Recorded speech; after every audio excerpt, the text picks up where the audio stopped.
So I was reading the book of Matthew, and I went and found a passage that says Matthew 7:15. It says that ye shall know them by their fruits. And I was thinking about that, and it's kind of harder than it actually is to determine someone by their fruit. So we're going to look at the whole passage here and see what it means. I'm going to go more in depth with it because this is definitely easier said than done. So, without further ado, let's start the intro up.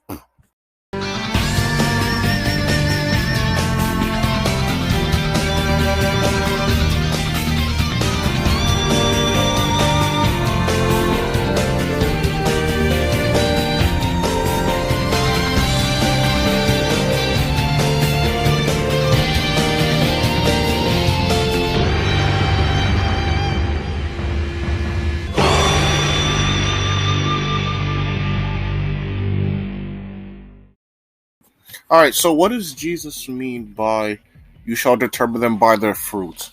Well, he's actually talking about the way that they live their lives. You shall determine by the way they live their lives. And we can actually guess this by reading the verse before and the verse after. So let's read Matthew 17:14 and Matthew 17:16. I'll just read the full thing for you. Okay, so Matthew 7:16 and 15 to 17 says, beware of false prophets, which come to you in sheep's clothing, but inwardly they are ravening wolves.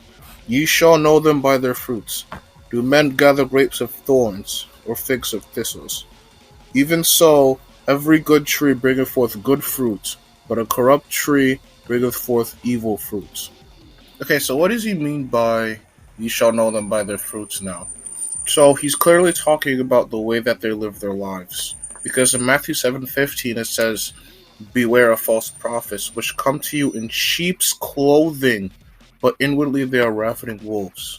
So there are people out there who look like Christian, who may say that they're Christian, they may go to church and all that, but inwardly they're not Christian. They live their lives unholy, they don't live their lives for God, and they go out drinking and sinning. That's what it means. However, people mistaken struggling and knowing them by their fruits. There is a difference between struggling and knowing them by their fruits. Struggling means that you struggle with something. You want to overcome it, you want to have a breakthrough, but you are struggling with this one sin. However, knowing them by their fruits, that means they're just completely in willful sin, living unholy, and just not living for God. However, we do mistaken it that way. So, for example, if someone just says one little curse word, right? We just say, "Oh, he's not a Christian. Oh, he's not this and that. He's not living for God." But in reality, he actually is living for God, and he's doing all these amazing things. He's doing God's work. He just struggled one time, and yet we look at that and just say that, oh no, he's not a Christian. So we have to be careful about who we judge and who we judge to and who we assume, because sometimes our assumptions can be wrong. So it's more difficult to know them by their fruits. You have to look about the way that they live their lives, not their struggles, the way they live their lives. If a Christian goes ahead and struggles and just says one curse word, slip up. If a Christian just slips up, then you can't really just judge them like that. However, if a person is fully out, just in willful sin, not living for God, then we can determine them by their fruit.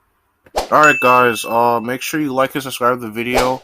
Look, I'm sorry it was hard to follow and it was kind of short. I know my videos are usually 11 minutes long, but this one I'm going to do short one, so it's going to be a short video.